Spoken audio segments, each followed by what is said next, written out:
Olá, pessoal! Este é mais um Domingão do Carlão. Eu queria agradecer imensamente a audiência de vocês agora, esse domingo, meia-noite. Pois é, e vocês estão aí agarrados, mas eu tenho certeza que vale a pena. O meu convidado de hoje, eu falo o seguinte: Deus sempre me ajuda, Deus coloca no meu caminho só pessoas da prateleira de cima. Imagine você que um cidadão que nasceu lá em Porangaba, um dia no bairro dos Mirandas, um dia podia imaginar que ia entrevistar o Maurílio Biagi Filho, que é uma sumidade, ele é o cara do agronegócio. Ô Maurílio, obrigado pela sua presença, obrigado pelo seu tempo e pela sua disponibilidade de falar conosco, viu? Não, querido, você não imagina o prazer de estar aqui falando com você. Eu não sei em que lugar da prateleira você está entendendo, mas estou super confortável e vai ser muito gostoso. Vamos conversar um pouco, vamos trocar ideia. Eu queria começar, rapaz, se me permite, prestando uma homenagem para essa comunidade libanesa que tem aqui no Brasil. Essa é uma homenagem de solidariedade. Realmente, foi uma coisa muito séria. E, então, minhas sinceras condolências a todas as famílias, a todo mundo, para os meus amigos residentes aqui no Brasil, que é uma colônia enorme. Tem muito mais gente aqui do que lá no Líbano, né? Pois é. Então, eu me junto a você. Eu confesso que eu vi aquela cena no grupo de WhatsApp do pessoal lá do COSAG. Eu custei a entender o que estava acontecendo e fica aqui, me junto a você aí nessas condolências aí.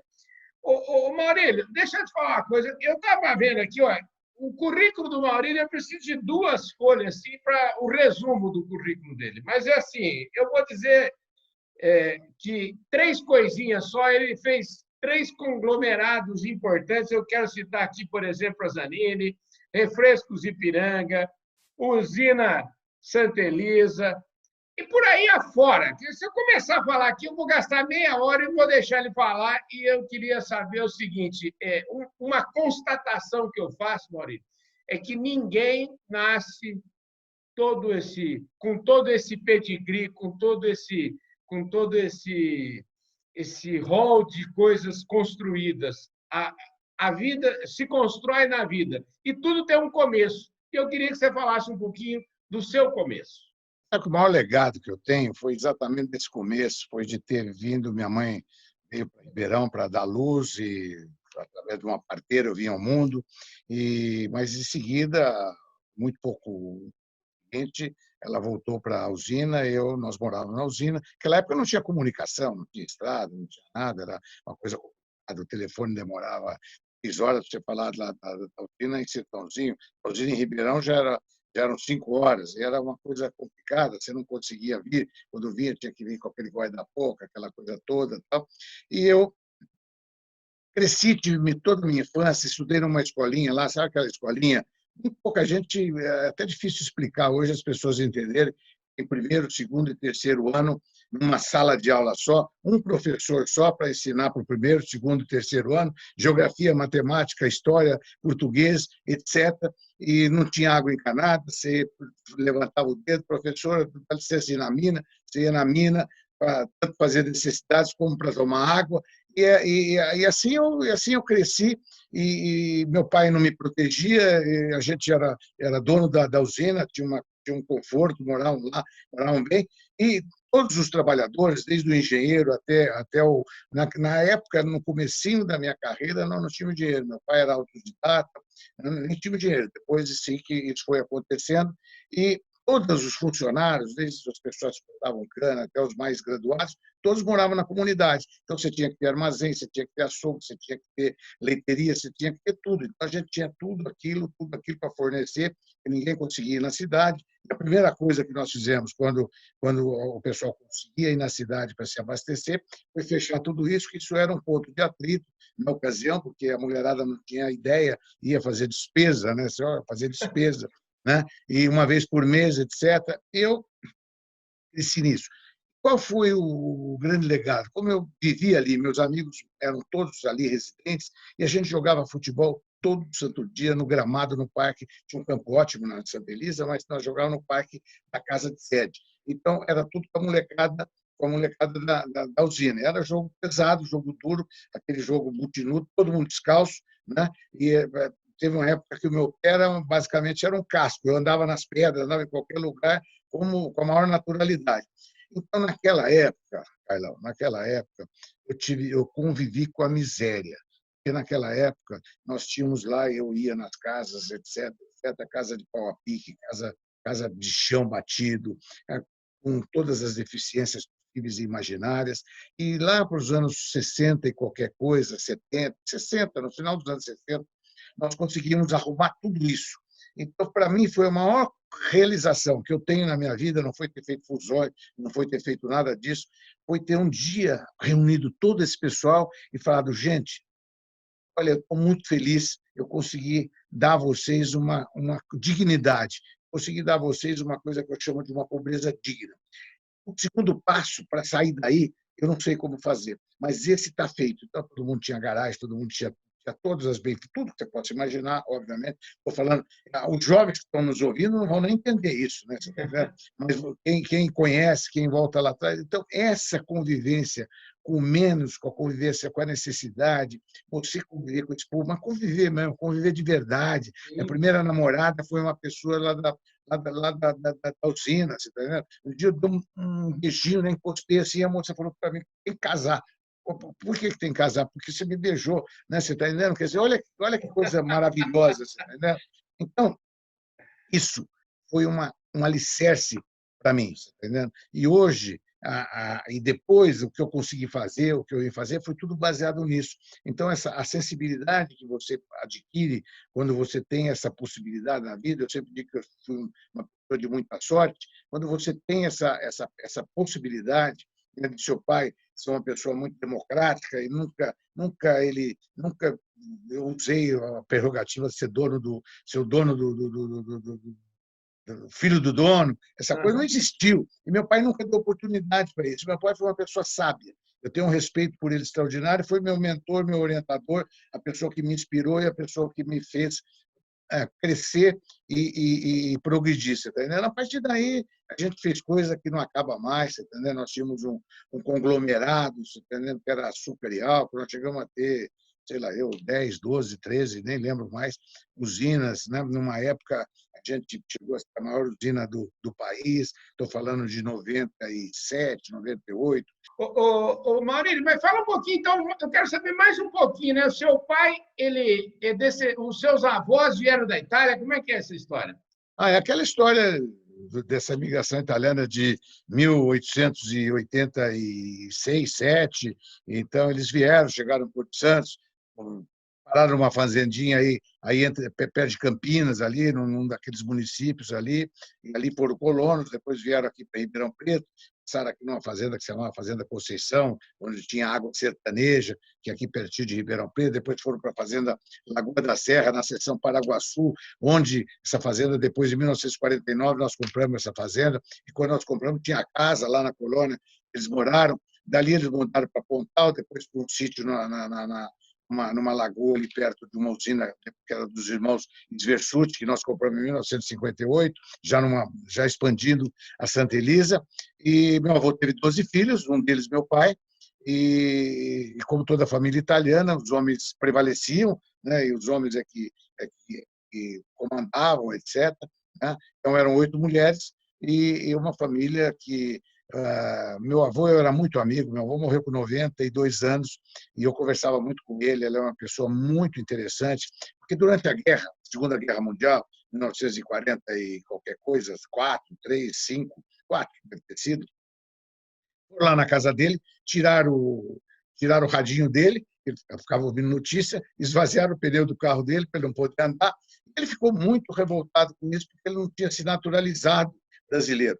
Eles foram lá com um livro para ele assinar, falaram, quer dizer que se eu assinar esse livro aqui, eu sou brasileiro? E os 12 filhos que eu tive aqui, não sei o quê. Ele não assinou e falou que não queria. Então, ele parou de trabalhar, passou tudo para os filhos, naquela época, passou tudo para os filhos, e fazia 4 estações de água, olha que coisa antiga, estações de água, por ano, né? Você está entendendo? Araxá, Prata, não sei o quê.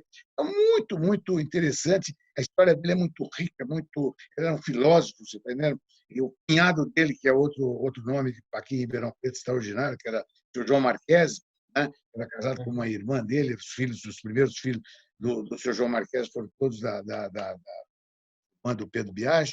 Então, e por sua vez, a patriarca da família Ometo também era Biagi. Uma hora qualquer que você estiver conversando com o Marcelo, com o Merim, com alguém aí, você conversa. Então, essas famílias tinham uma ligação muito grande, junto com o Dedini, em Piracicaba, tanto é que meu pai fundou a Zanini aqui em Sertãozinho por um acidente de percurso.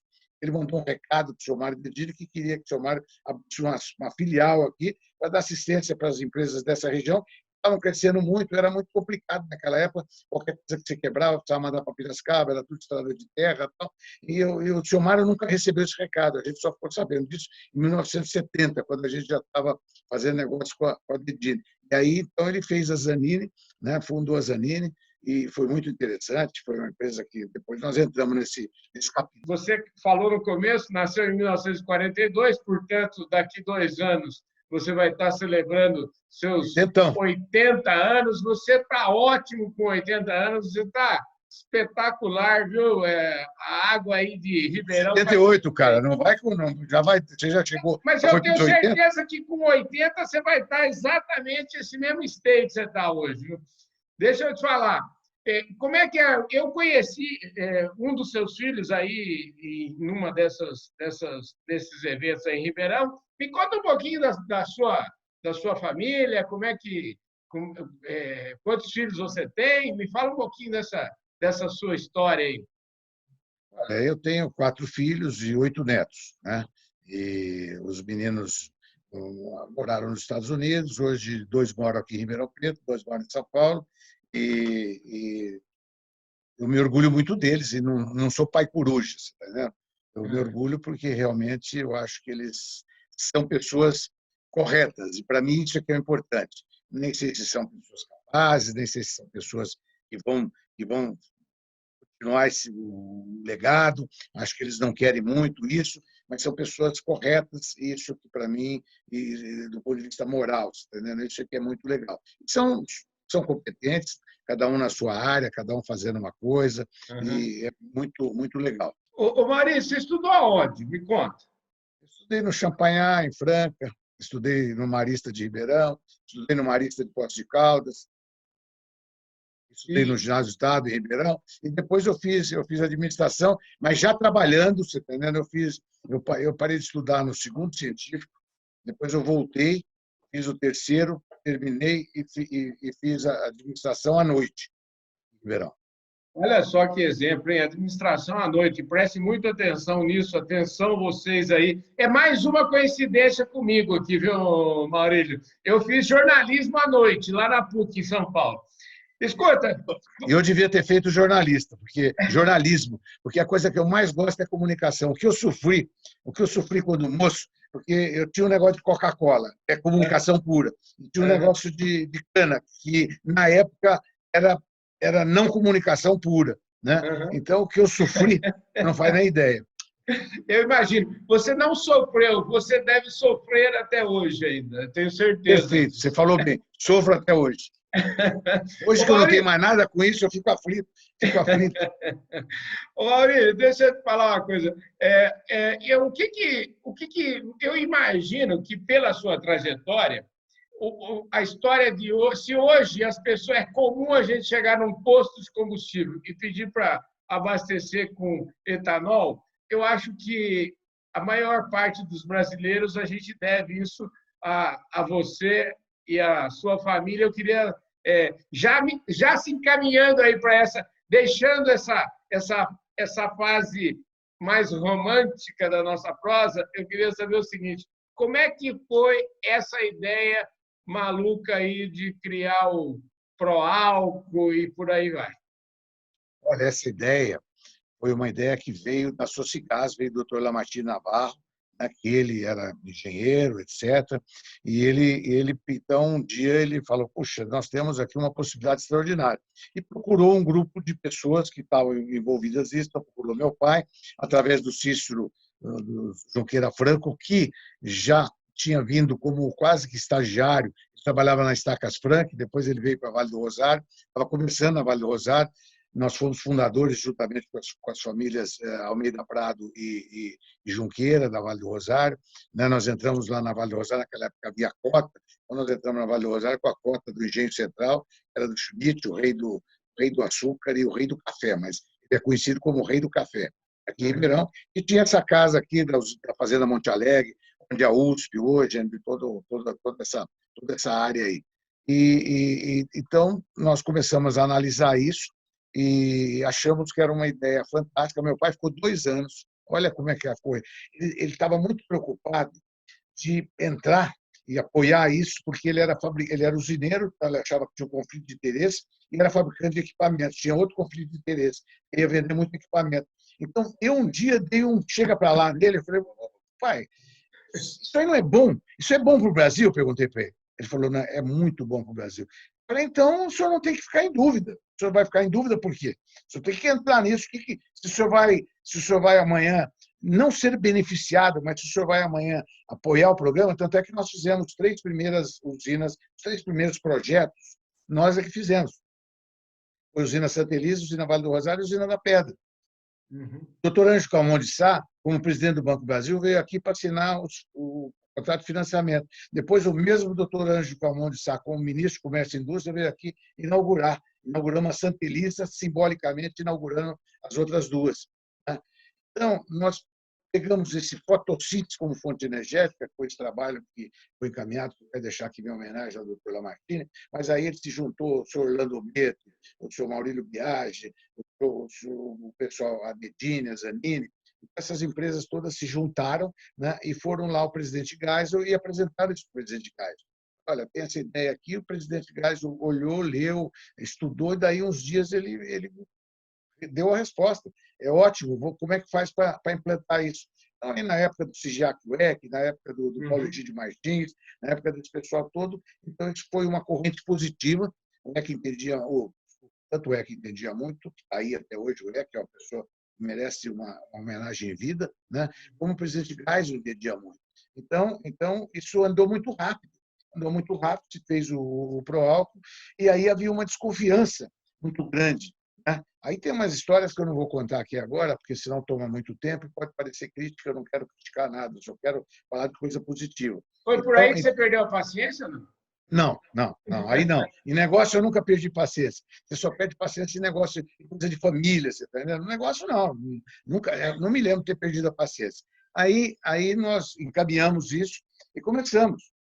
Foi aí que vieram as destilarias autônomas, né, que foi profusão, pessoal que tinha gado começou a fazer conta e viu que era muito melhor, e alguns, até a gente teve sociedade, que estavam com medo de desapropriação, tinham áreas muito grandes, etc., queriam montar uma destilaria lá para dar uma outra roupagem na propriedade rural deles, né?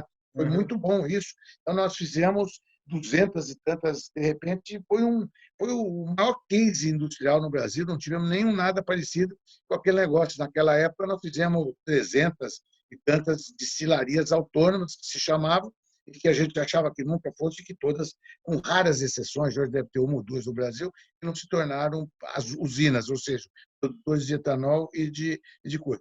E aí nós vimos que isso aí era uma coisa fantástica. No começo o etanol era muito competitivo, não é que era competitivo, o preço da gasolina continuou lá e nós, então, entramos com o produto. E na época, esse é o desespero, na época, por exemplo, ninguém dava cara. Aqui em Ribeirão, por exemplo, tinha debate.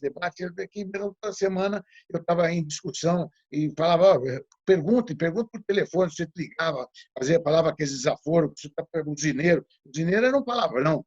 Usineiro era um palavrão. Você queria xingar alguém, você xingava de usineiro.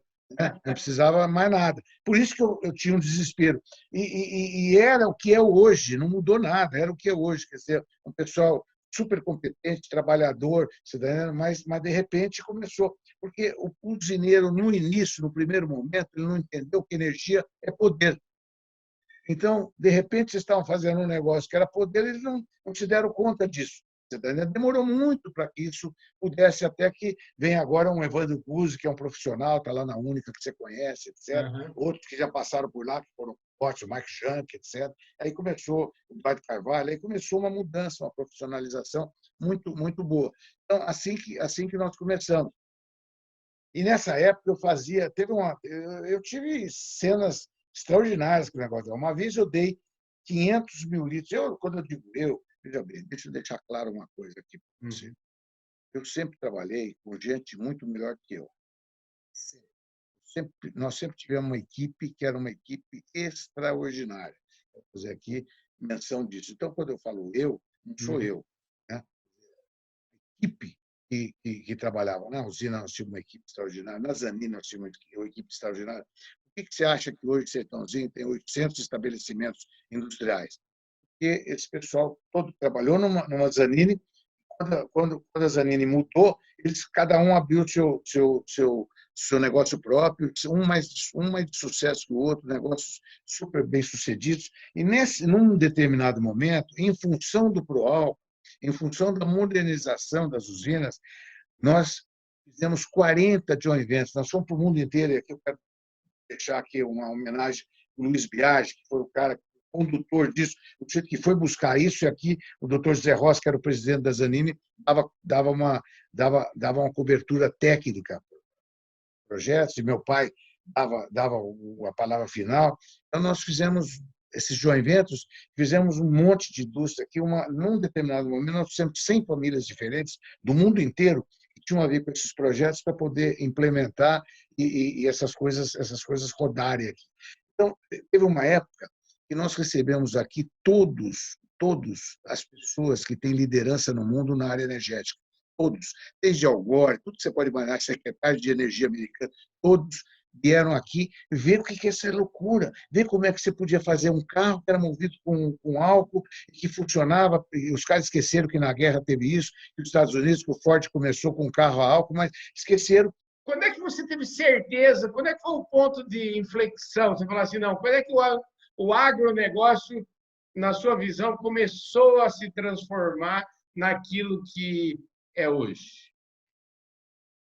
Há muito tempo. Isso é um trabalho que vem sendo feito. Foi acelerado quando veio a Embrapa. Se não fosse a Embrapa, nós não teríamos tido a marca que nós estamos hoje, mas enfim. Mas comigo aconteceu uma coisa completamente diferente. Se você quiser, eu te conto. Comigo Claro que eu quero. aconteceu uma coisa completamente. Olha como é que isso aconteceu. Aconteceu que eu, sempre enfiado lá, eu tinha a ver com duas coisas importantes. Depois você me lembra de falar da Coca-Cola, o que aconteceu. Nós fundamos a fábrica de Coca-Cola aqui em 1946. Né? Uhum. E, então, mas eu estava no negócio, no agro e Coca-Cola. Então, eu comecei, para mim, a Coca-Cola foi a melhor escola que eu tive. Porque eu aprendi o que é marketing, o que é merchandising. Eu, por exemplo, há 30 anos atrás, no setor, uma vez nós tivemos uma discussão lá na UNC, o presidente não sabia o que era merchandising. E o presidente da Única falou: o pessoal está lá na minha cidade, tem um jornal que está recebendo uma comissão, tem aquele rebate que toda propaganda, era assim pelo menos, toda propaganda que você insere, você rebate e tal. E o pessoal não sabia o que era isso, era só da porteira para dentro. Né? E aí, um determinado momento, era do Conselho da Zanini. A Zanini fez o Porto de Itaqui, lá no Maranhão, em São Luís do Maranhão. Aquilo carrega 16 mil toneladas de minério por hora. Durante 12 anos, foi o único carregador de minério. A Vale exportou todo o minério de ferro dela por aquele carregador. Né? Fez o porto de carvão, olha, tem obras maravilhosas que foram feitas. E aí, de repente, eu estou no meu dia a dia, e a Zanini entrou numa fase crítica. De repente, ela foi primeira página do Estadão, empresa patriótica despede 1.000 pessoas de uma vez só. Eu estava com o Andrezinho Franco Montoro em Nova York, na inauguração do Banco da Luiz Faria, do Sambank Bank, e de repente, eu tomei conhecimento disso. Eu era do conselho. Liguei para saber, naquela época, um pouco para ligar, tá? E voltei para cá. Aí, de repente, meu irmão tinha deixado, o Luiz tinha deixado a Zanini, né? Já com tudo programado, etc. E quando eu entro na Zanini, agora você vai prestar atenção. 3 meses depois que eu estava na Zanini, entrei, vi todos os, vi todos os documentos, a situação financeira. Falei, olha, isso aqui vai ser muito difícil, mas nós vamos consertar isso. De repente, veio um produtor rural, um sujeito de Minas Gerais, senta na minha frente um dia e começa a chorar e me contar uma história. Eu falei, você me contou, não entendi direito. Eu falei, me fala se é isso que eu entendi. Está me dizendo que comprou uma destilaria aqui, uma destilaria, coisa de hoje de 500, 600 milhões de reais. Você comprou uma destilaria, chave na mão, que é a maneira de fazer turnkey, era tudo certo, a gente fazia a obra, fazia tudo. Tá? E nós não construímos um parafuso, você já pagou 80%, é isso que você está me falando? Ele falou, é isso que eu estou falando para o senhor. Eu juro por Deus, Carlão, eu juro por Deus. Chorei junto com o cara. Palavra de honra, não estou brincando. E aí eu fui ver. Aí nós tínhamos 13 destilarias chave na mão, que nós tínhamos recebido 80% do valor e não tínhamos feito uma arruela.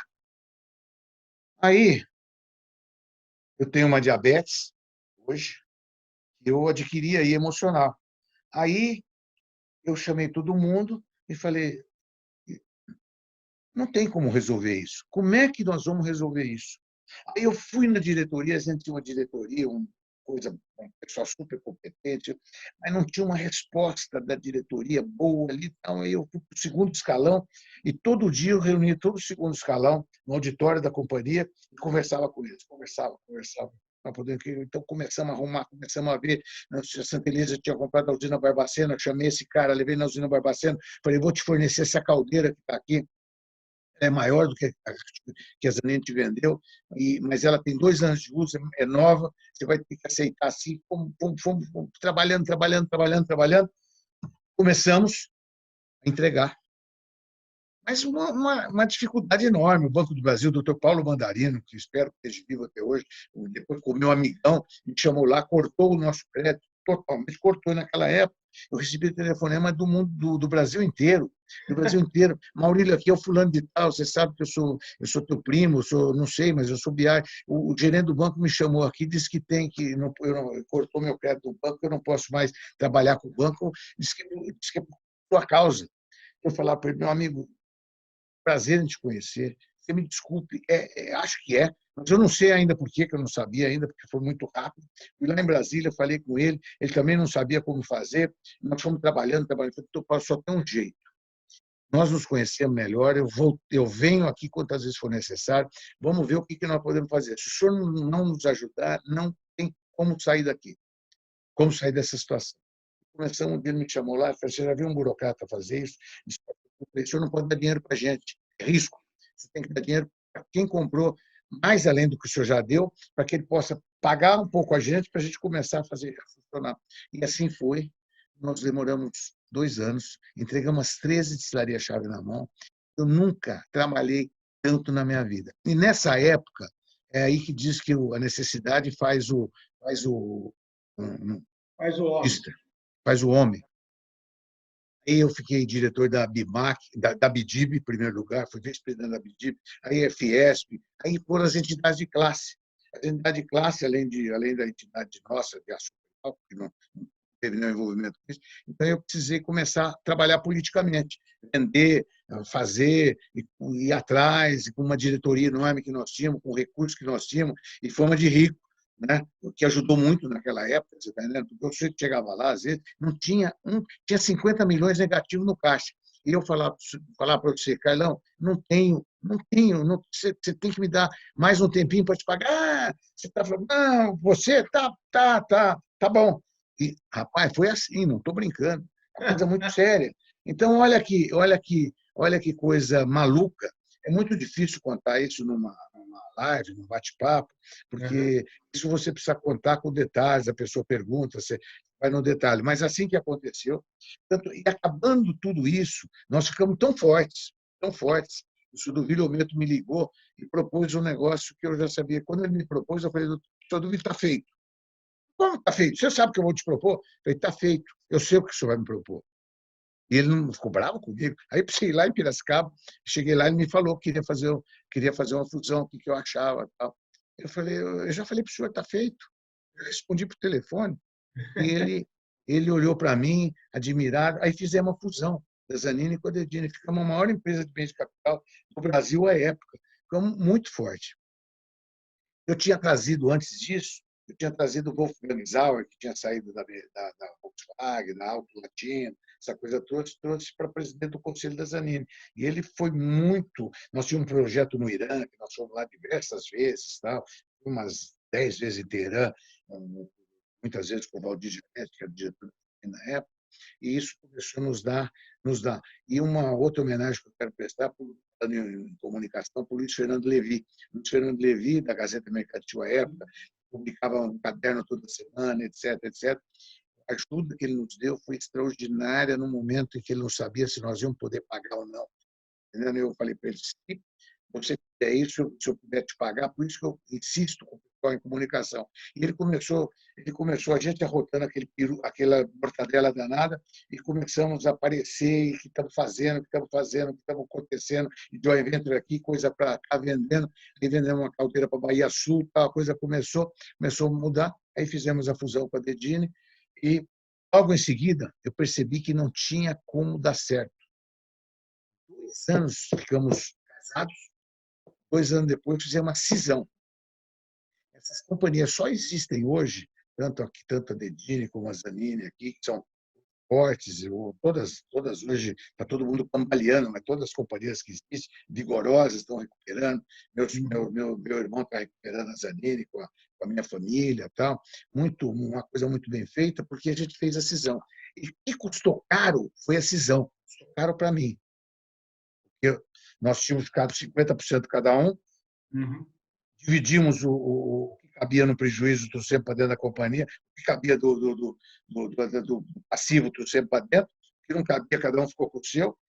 Foi um sucesso, Mas aí fizemos uma cisão.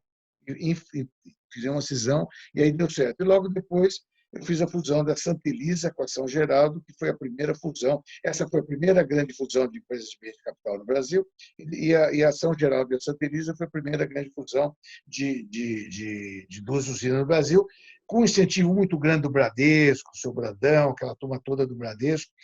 Já o Trabuco estava começando, ele era da área de seguro, etc. Fizemos uma fusão, o Bradesco tomou uma posição acionária importante, 15% na nova companhia, e foi um sucesso, mas aí começou a crise de 97, 98 do açúcar. Foi um desastre, tivemos que comprar a parte do Bradesco, o Bradesco impôs que a gente fizesse, o Bradesco mudou a Badespar e para trazer tudo que ele não queria deixar lá dentro, ele queria vender. Então, vendeu Santa Elisa, Pirelli, umas 10 empresas que ele tinha, ele vendeu, a última até foi a Santa Elisa. Então, foram épocas muito conturbadas. Em função disso, principalmente bens de capital, eu tive que me virar nos 30. Eu tive que aprender a falar, aprender a me comunicar, aprender eu não sabia. Isso eu Nessa aprendi. altura, seu pai já tinha falecido. Graças a Deus para ele, você está entendendo? Graças a Deus para ele. Porque se ele tivesse aqui, se ele não tivesse falecido quando ele faleceu, ele teria falecido porque foi sério demais. E ele não ele tinha um sexto sentido disso. É interessante porque a sua história é como um engenho, né? Os dentes vão se embrenhando. Vai se encaixando, Carlão, aquilo que eu falei para você. Eu me considero uma pessoa, toda vez que eu vou falar sobre empreendedorismo, sobre qualquer coisa, sobre tudo isso, eu dou um crédito grande à sorte. Todo mundo diz que sorte não existe, não, a sorte existe. Claro que você precisa dar chance para a sorte. Tem gente que não dá chance para a sorte, não tem jeito, né? E acreditar nas coisas, né? Eu sou uma pessoa que acredito nas coisas e sou meio ingênuo, isso é muito importante. Meu pai falava uma coisa muito interessante, a coragem da ignorância. Tem umas coisas, Carlão, você só faz se você não souber todas as contraindicações que existem. E nós fizemos muita coisa assim. Você tem muita coisa assim. Isso é igual tomar remédio. Se você for ler a bula do remédio, você não toma nenhum, né? Não toma nenhum, não toma nenhum. A Lagoa foi uma coisa muito interessante. Tudo eu podia dizer para você, não, meu pai foi um visionário, então a Lagoa da Serra, tal. E aí o Fausto Pereira Lima, que era ali vizinho, na época ele era gerente da fazenda experimental do governo ali, aquela de Sertãozinho, que fazia uma tal. Então, aí, o que aconteceu com o negócio da Lagoa da Serra? Eu era implicado, porque meu pai tinha um gadinho, meu pai era muito amigo dos Barreto, aqui de Mococa, tal, um gileteiro, não sei o quê, e não sei o que lá, ele gostava muito do Barretinho, vai Eu daqui, conheço vai o de lá. neto dele, que é o Zé de Então, Barro. então eu só conhecia os velhos. Aí, e eu queria desocupar pasto para plantar cana. Meu negócio era usina, era cana, eu era fissurado nisso, eu plantava cana, você não imagina onde. Né? Olha que coisa, a Eu gente acho pode que você falar já deve ter derrubado muita sede de fazenda, enterrado e plantado cana, hein? muita, mas muita, e sedes importantes, muita sede de casa. Só no Engenho Central, na usina Schmidt, quando nós compramos, em 64, só lá foram. Lá, a sede está lá, hoje é preservado. Mas só lá foram umas 450, quase 500 casas. Então, aqui, seção dali, daqui, puxadinho dali. Nós preservamos lá um engenho central, que hoje é um museu, né? Uhum. E a casa de sede, que era do Rei do Café. E eu conheci o senhor Ernesto e o senhor Francisco Schmidt, que moravam na casa quando nós compramos, né? Mas, então, eu queria muito desocupar a terra para plantar cana, e ficava um gadinho lá empatando que não ia. Não era o nosso core business, né? E eu nem conhecia essa palavra na época, né? Não era. Meu pai ficava ali, então meu pai foi pioneiro em confinamento, um monte de coisa.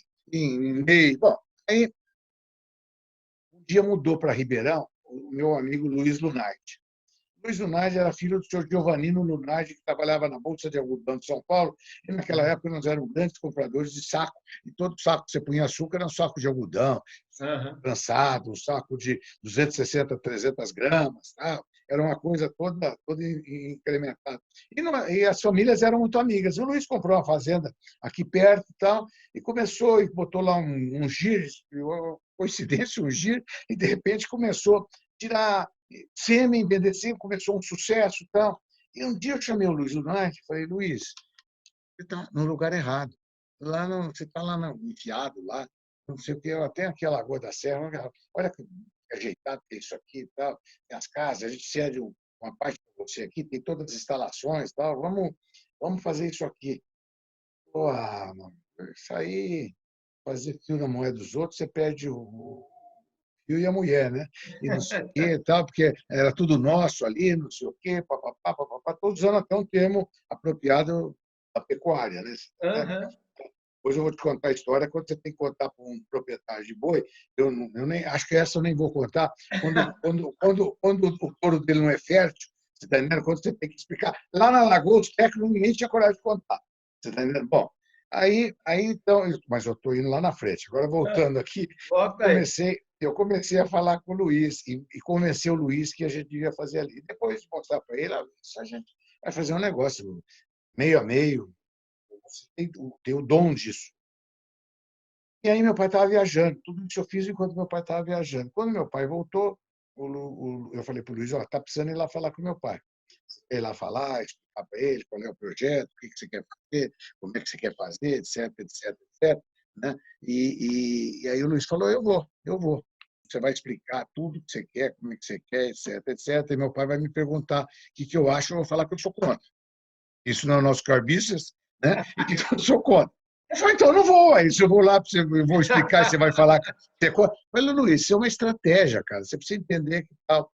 Eu falei, tá bom, é assim, então foi. Bom, meu pai me perguntou, eu falei, né, aquilo ficou, então, aí meu pai se interessou, porque quando eu era contra, ele se interessava mais, e tal, papapá, papapá.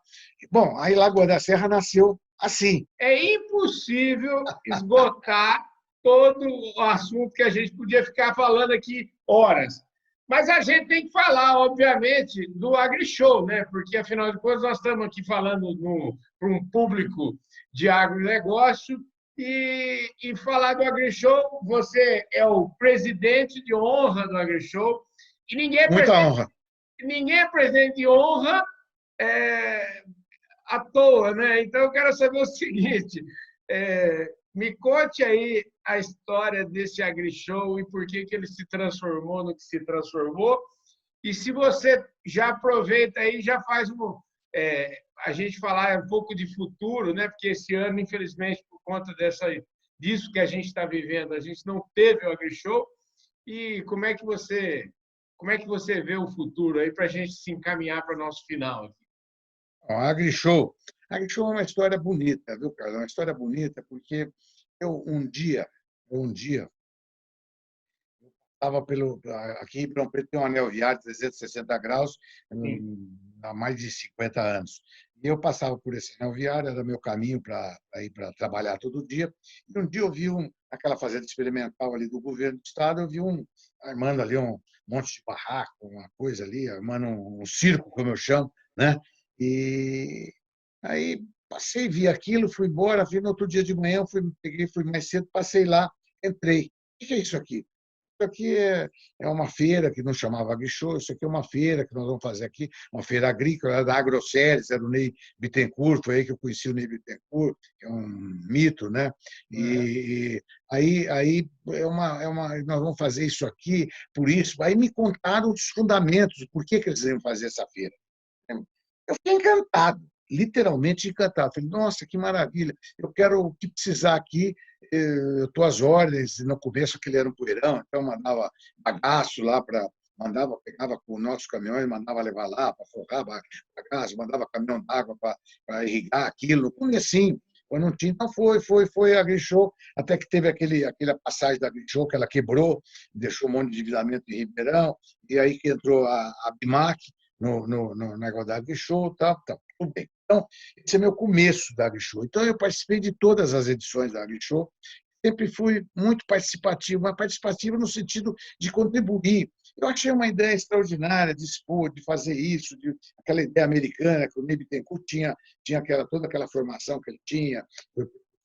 A gente falou agora há pouco de uma palavra, só ele que sabia o que significava aqui, merchandising, etc. Né? Aham. Naquela época, a agricultura não sabia o que era merchandising. Né? Uhum. Ele veio com as ideias novas, etc. Então, a AgriShow me encantei nesse momento, quando ninguém conhecia a AgriShow. Né? Quem conhece a AgriShow entrou um pouquinho depois, pessoas extraordinárias participaram disso, etc. Mas eu era um menino quando a gente começou, e como eu tinha a facilidade de estar na usina, de mandar as coisas, assim foi indo. E a BIMAC assumiu, aí, em função da Zanini, daquele de participar das entidades de classe, etc. Eu tinha uma participação na BIMAC também, mais na BIDIB na época do que na BIMAC. Então, um belo dia, eu participava muito. Eu era muito amigo do Danhese, por exemplo, que eu conheci quando ele trabalhava na Alcântara Machado, muito Sim. antes de qualquer coisa assim, e conhecia todas as pessoas envolvidas nisso. Então, eu tinha um certo trânsito político à época, tal, papapá, papapá. Então, tudo que podia fazer para contribuir, eu contribuía, sinceramente, quieto, no meu canto. Um dia, por isso, por aquilo outro, né, me convidaram para ser presidente da AgriShow.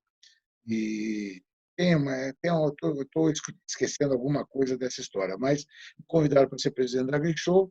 Eu aceitei com muito prazer, desde que fosse um período transitório, como de outras coisas que eu aceitei. Por exemplo, uma vez me convidaram para ser presidente da Associação Comercial aqui em Ribeirão. Havia uma necessidade disso. Falei, eu aceito por 6 meses. Eu não é meu perfil, não sei, desde que a gente coloque aqui um administrativo, né? Coloque o CEO, como se diz hoje, lá, né? Esse nome não existia. Então, aqui, fiquei lá 6 meses e saí. A mesma coisa. Aí o pessoal insistia, ficar. Foi eu para sair da AgriShow, pessoal fantástico. Essa equipe da AgriShow é extraordinária. É um melhor que o outro. Né? O Chiquinho sempre esteve lá a vida inteira, etc.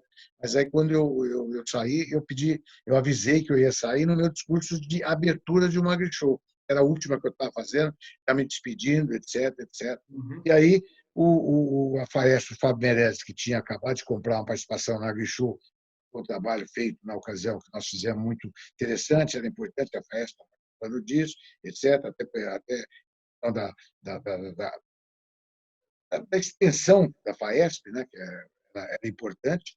Então, eu vim parar na Agricultura assim. E depois me fizeram essa homenagem muito bonita, que eu aceitei de muito gosto, de ser o presidente de honra da Agricultura. Eu o sou com muita honra, para não ser criativo. E, agora eu transmiti para o Chiquinho com um prazer enorme. O Chiquinho sempre participou disso a vida inteira também. É uma pessoa talhada para isso, gosta disso. Ah, e a posição que ele tem na própria Bimac e tal. Então, a Agrishow está em super boas mãos, tá entendendo? E é uma feira que eu tenho assim uma verdadeira paixão por ela, porque ela é muito. Tem outras no Brasil hoje, na época não havia nada, né? Na época não havia nada, as outras são muito mais jovens, né? Então eu aprendi a admirar e aprendi muito de agricultura, aprendi muito do agricultor, principalmente. Quem é o agricultor? Aquele sujeito que vem lá dos diversos rincões do Brasil, aqui para trocar ideia, para bater papo, para ver os lançamentos, tal. Muito legal, muito legal. Ô, Maurílio, espetáculo essa conversa nossa aqui. Eu queria, agora, para a gente, vamos dizer assim, encerrar a nossa prosa aqui, eu acho que isso mistura também um pouco aí desse empreendedorismo, Zanini, construção. Você tem uma passagem aí, porque eu queria saber se é verdade mesmo. Vocês construíram uma usina na Transamazônica. E falando dessa usina transamazônica, eu quero introduzir um tema que eu acho que deve ter a ver com ele, que é a figura do nosso querido amigo Alisson Paulinelli. E aí eu queria que você contasse essa história, fechasse por que a gente tem esse trabalho hoje que está acontecendo da indicação do nome dele para o Prêmio Nobel de Agricultura. Olha, Carlão, queria te agradecer. Eu tinha esquecido completamente disso. E, primeiro, eu queria falar do Paulinelli, do Prêmio Nobel. Eu acho que foi uma iniciativa extraordinária de um grupo de pessoas que vão indicar o nome do ministro Alisson Paulinelli para um Nobel de Agricultura. A gente não precisa ficar aqui jogando, falando quem é o Paulinelli. Todos nós, todos os seus ouvintes conhecem todos muito bem o Paulinelli, muitos deles muito melhor que eu, mas do mérito que ele tem e por que ele está sendo indicado e por que para o Brasil isso pode ser muito, muito, muito, muito importante. O Brasil não tem nenhum Nobel, então ele vai ser indicado para o Nobel de 21, né? Que por ele ser responsável, né, pela maior revolução agrícola sustentável da humanidade, que é essa revolução agrícola que foi feita no Brasil. É a maior, indiscutivelmente. A China que fez uma revolução muito grande, etc., mas na agricultura ela não conseguiu fazer essa revolução do tamanho que foi feito do Brasil. E o Nobel é um prêmio da paz. Né? A agricultura tem tudo a ver com paz. Né? E esse Nobel de Agricultura, com Paulinelli, é muito ligado a tudo isso. Vale a pena eu te contar por que eu conheci o Paulinelli. Aí entra a usina Abraham Lincoln, em Altamira, mais exatamente em Brasil Novo, a 46 quilômetros de Altamira, na rodovia Transamazônica. O governo, na época, estou falando aqui de 70, na década de 70, o governo resolveu construir a Transamazônica, abertura, para fazer as ligações e para levar desenvolvimento para aquela região. Mostrou-se hoje, por todas as questões que nós temos, mostrou-se uma medida extremamente acertada.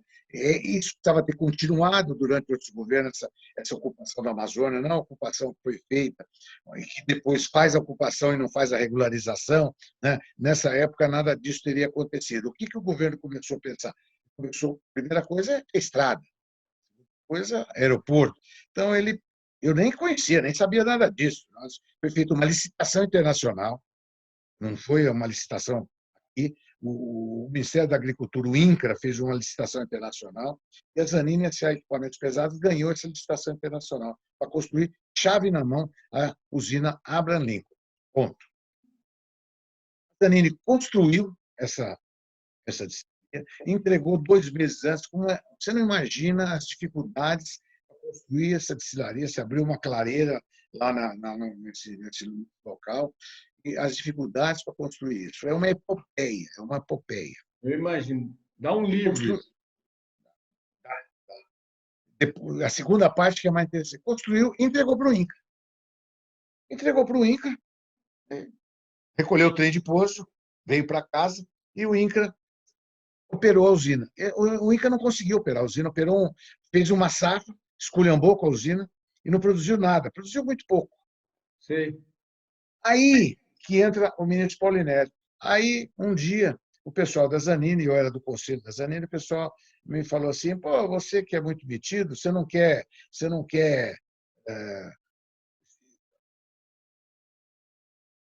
como é que se diz? Tocar não é o termo, você não quer operar a usina Branlin? Não, mas que história é essa? Aí me contaram qual era a história. Eu falei, se eu receber um telefonema do ministro, tal, eu posso pensar nisso. Isso como Santa Elisa, e não como Zanini. A Zanini construía, montava, entregou. E um belo dia eu estou na Santa Elisa, recebo um telefone, era o ministro Paulinelli, que eu não conhecia, e me dizendo que precisava falar comigo, se eu podia dar um pulo lá, aquele dia à tarde. Isso já era do almoço. Eu falei, ministro, o senhor está falando comigo, eu estou aqui em Sertãozinho. E hoje eu não consigo chegar aí, não, mas amanhã, se for possível, então vem amanhã, vamos lá. Explicou, papapá, e eu resolvi analisar esse assunto. Aí nós precisávamos analisar o assunto para fechar o negócio, coisa da minha cabeça.